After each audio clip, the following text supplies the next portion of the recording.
Halo adik limang-limung tok yang artinya remaja jompo. Kembali lagi dengan saya The Cocoters. Bagaimana kalau rekan-rekan sekalian harus terjebak di masa lalu dan masa depan? Hayo, pasti bingung kan? Nah lo, film ini menceritakan tentang anggota CIA yang pelas yang terjebak di masa lalu dan masa depan untuk menyelamatkan dunia dari keegoisan seorang jenius berbahaya yang sudah menemukan inovasi bom baru, sejenis bom reverse untuk menghancurkan dunia karena tidak bisa dimiliki olehnya. Bahkan teknologi ini mampu memporak-porandakan seluruh penduduk bumi dalam hitungan menit, melebihi nuklir yang saat ini digadang-gadang menjadi senjata paling mematikan di dunia. Semenyelamatkan apakah ceritanya? Dang disumet udute, ojo lali kopine, lungguh sing tenang, dan fokuskan diri Anda ke ceritanya agar terbawa suasana. Selamat menonton. Kisah ini diawali dengan sosok orang berkulit ireng peles yang mendatangi laboratorium canggih tempat di mana tersimpannya puing-puing masa lalu dan masa depan. Di sana sudah ada peneliti perempuan yang menyambut kedatangan ireng peles ini.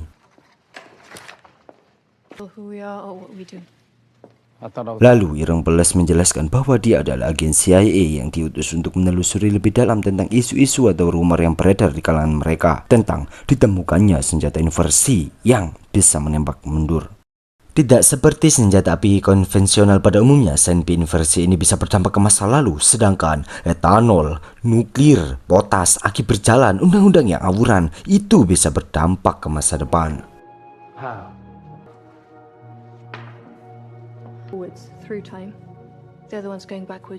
Gimana, udah mulai bingung nggak tentang senjata yang bisa menembak mundur ini? Iya, intinya ini adalah perang dingin di masa depan. Lanjut ke ceritanya, menurut arahan dari sang peneliti, ireng peles harus menemui Sanjay Singh, yaitu sosok mafia perdagangan senjata api ilegal untuk menggali informasi lebih dalam. Namun tentunya tidak akan seperti semudah dia menemui peneliti, karena di gedungnya dijaga ketat oleh pengawalnya dan tidak luput dari CCTV di mana-mana. Merasa tidak sanggup Dian, ireng peles pun meminta bantuan dari skuadnya.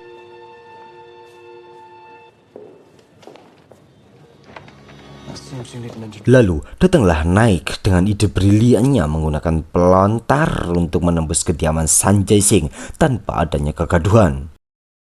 Di malam harinya mereka pun mulai menjalankan rencananya.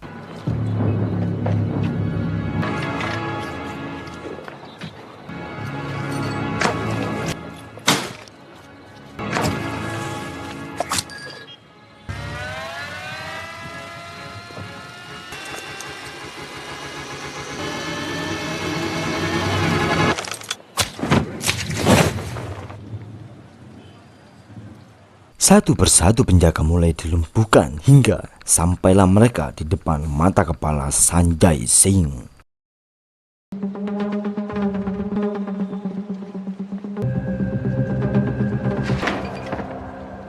Fun fact-nya, Sanjay Singh bukanlah mafia senpi ilegal, melainkan istrinya lah yang mengendalikan semuanya. Dia bernama Priya, P-R-I-Y-A. Priya menjelaskan bahwa dia hanya menjual peluru biasa dan tidak ada kaitannya dengan inversi peluru tersebut. Namun ada satu nama, yaitu Sator, yang kemungkinan besar adalah dalam dari semua ini. Sator ini sendiri adalah sosok miliarder yang dikenal menjalankan bisnis migas koruptor. Koruptor? Namun diyakini oleh Priya bahwa dia adalah puncaknya mafia, alias tahta tertinggi kasta mafia. Menurut Priya, butuh sosok protagonis untuk mendekati Sator, dan kebetulan wajah ireng peles cocok untuk perang tersebut. Priya juga menegaskan bahwa tidak akan semudah dan segampang dia merebut hati Priya untuk berbicara semuanya. Karena yang Priya ketahui, Sator adalah sosok kejam beringas yang tak kenal ampun di matanya.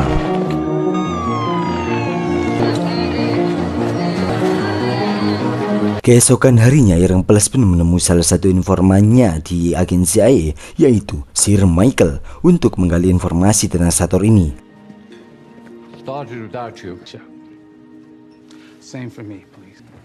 I gather you have an interest in a certain... Lalu, Sir Michael pun menjelaskan bahwa dia bisa memanfaatkan istrinya karena diketahui istrinya ini telah berbohong besar kepada Sator. Save the world, then we'll balance the... On sniper, you know. What? Not a monopoly. Could you box that up for me? Kemudian, Ireng Peles pun mendatangi museum pameran lukisan tempat sang istrinya Sator bekerja. Kita sebut saja dia CC.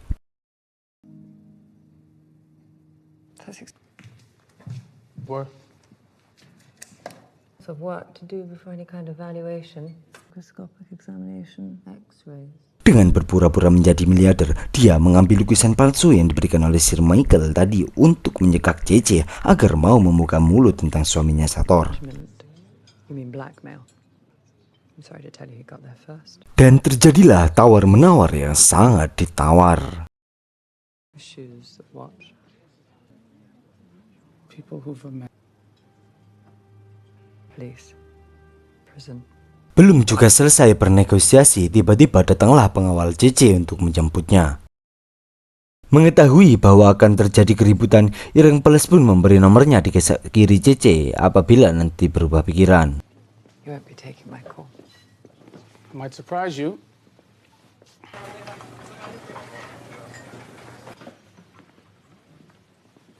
Di saat CC sudah pergi, terjadilah pergelutan yang sangat epik. Rar.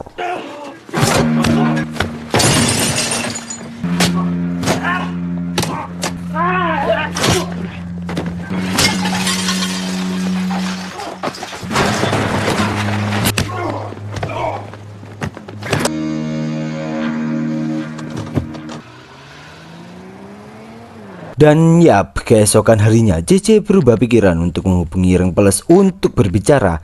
CC menjelaskan bahwa lukisan yang asli dan berbagai macam seni tersimpan di Freeport Bandara. FYI, seni-seni itu hanyalah alibi Sator untuk menyelundupkan berbagai macam senjata yang sudah diinversi. Kemudian Ireng Peles menyuruh naik untuk menyamar menjadi investor sehingga bisa diajak keliling oleh pemandu acara.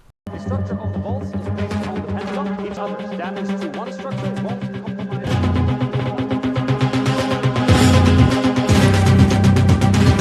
Through terminal. From Out customs inspection. Ternyata bandara Freeport itu dipenuhi dengan safety yang di atas rata-rata, tetapi untuk keamanan di sana kurang diperhatikan. Setelah mengetahui sudut demi sudut ruangan tersebut, mereka pun mengambil keputusan yang mungkin tidak akan terfikirkan oleh kalian semua dengan cara membajak pesawat dan menabrakkannya. Hingga terjadilah ledakan yang mengakibatkan kegaduhan sehingga mempermudah Ireng Peles dan Nikki untuk mengambil lukisan itu. Size of the explosion. Well, actually, the gold. North's crate, ship's treasury gold once a month. You'll build it. I guarantee you. 28 jam kemudian, Ireng Peles dan Nikki menyamar sebagai investor, sedangkan kedua rekannya mulai melakukan pembajakan. Tak luput seperti manusia pada umumnya, pasti ada satu atau dua bagian yang diselipkan ketika melihat emas batangan.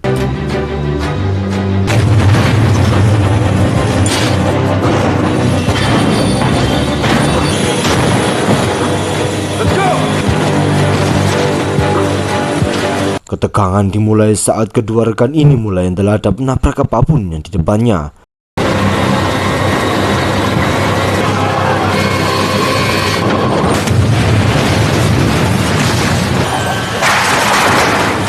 Sang pemandu investor pun panik melarikan diri. Saat itulah Ireng Peles dan Nikki mulai menjalankan aksinya.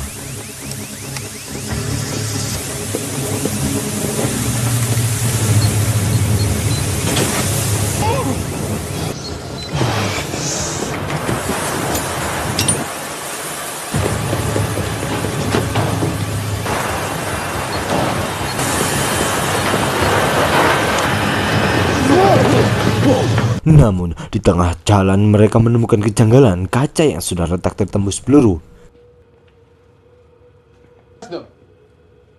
Hell happened here. it hasn't happened yet.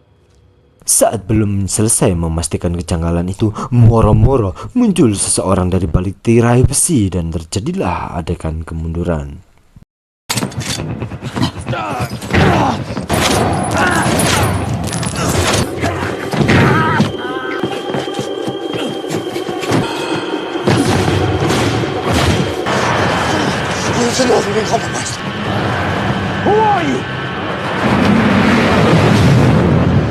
Tanpa mengetahui dari mana asalnya orang bertopeng tadi, mereka pun kehabisan waktu karena huru-hara di luar sudah selesai. Karena rencananya gagal, Irengpeles pun mendatangi JJ untuk memberitahu rencana berikutnya dengan mengantarkannya pulang sehingga membuat Sator cemburu dan diundanglah ke pesta makan Sator dan keluarga besar untuk dihabisi.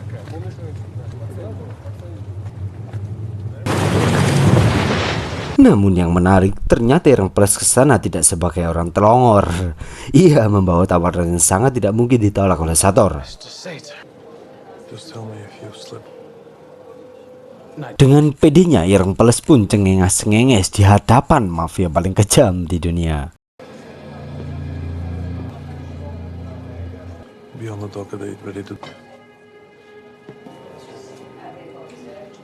Besok paginya mereka bertemu di Demaka dan mulai menuju titik pertemuan.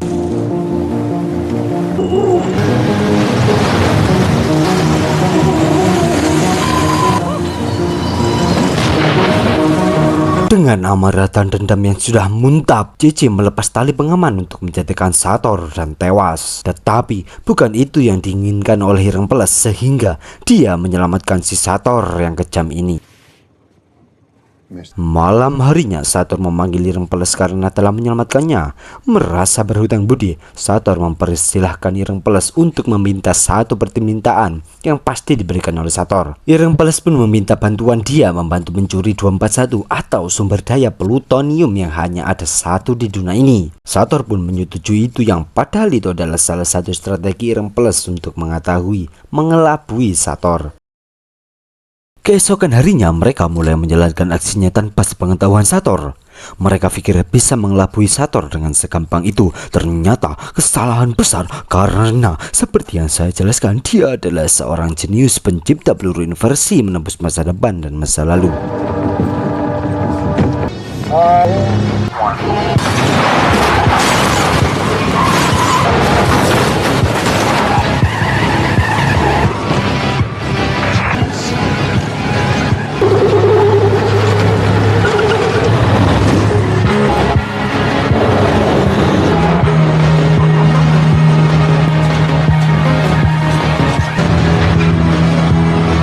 Dengan cepat Irengpeles memasuki mobil itu dan mengambil plutonium dengan cara meledakannya.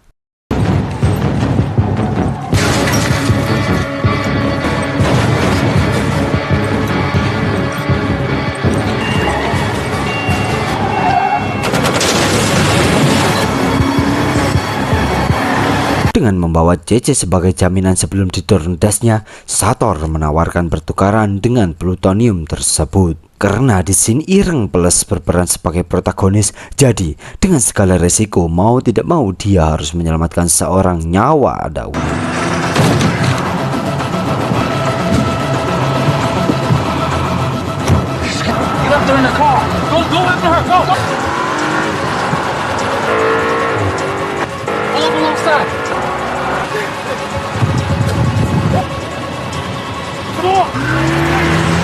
Singkat cerita, JJ pun terselamatkan, tetapi mereka berdua harus tertangkap. What cavalry?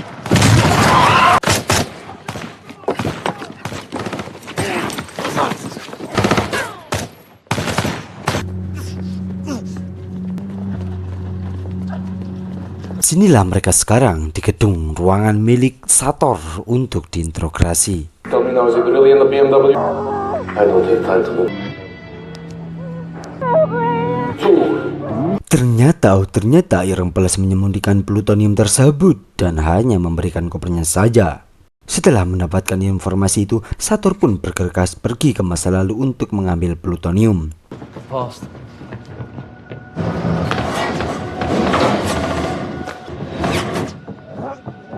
Disusul dengan Irengpeles yang sudah dibebaskan oleh komandannya. Di sini kita akan diperlihatkan betapa nekatnya Irengpeles ini menembus masa lalu dengan banyaknya resiko dan keanehannya. Karena menembus masa lalu akan sangat-sangat susah bagi pemula sebab dia akan melawan semua kreativasi.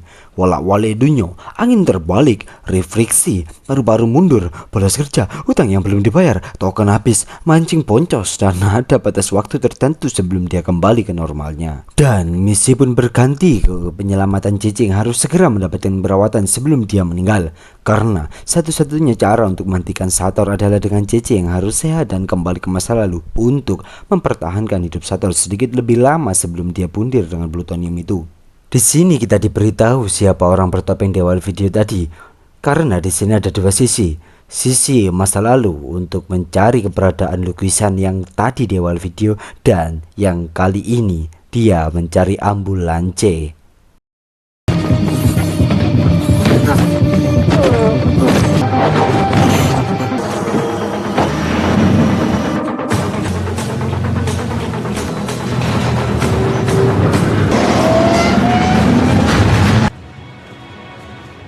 Singkat cerita, JJ pun telah terselamatkan. Kini, misi pun berfokus kepada penyelamatan dunia. Where anything can happen. And today, ladies, oral pincer movement. We're Red Team New Team, led by Commander Wheeler. Sini, di tengah-tengah waktu, semua pasukan khusus hanya mempunyai kesempatan 10 menit sebelum dunia hancur lebur.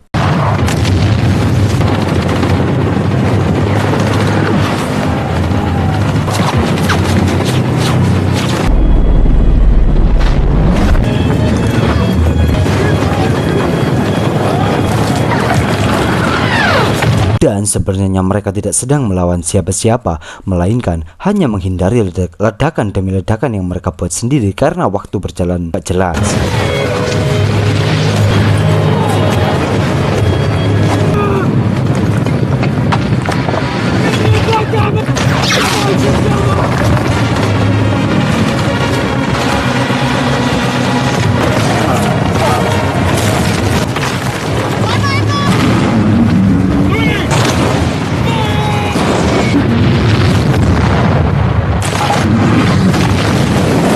Fokus ke Ireng Pales dan komandan yang telah menemukan keberadaan tempat plutonium itu disembunyikan. Sesampainya di lorong bawah tanah, ternyata tempatnya diserung pagar.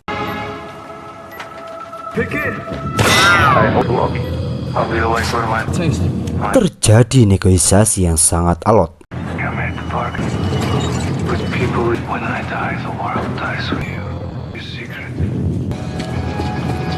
Karena ajudan Sator pun hanya berfokus ke Ireng Pales, komandan pun menemukan jalan alternatif untuk menghabisi ajudan Sator.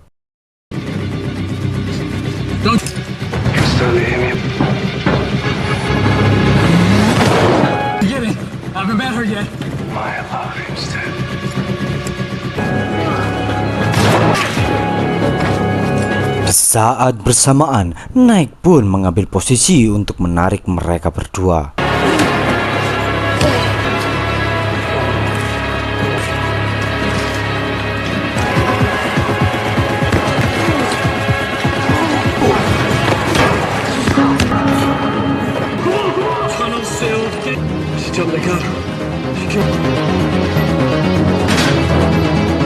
Naik yang bertugas menarik tampar pun dak-dik-dukser karena mereka tak kunjung keluar, sehingga ketika jam sudah sangat-sangat mepet, Naik pun nekat menarik tuas gas.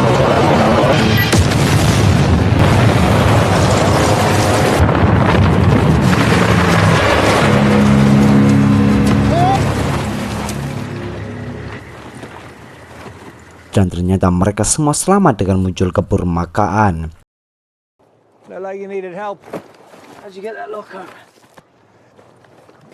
Bertepatan dengan Sator yang telah dibunuh oleh JJ, kisah pun buyar.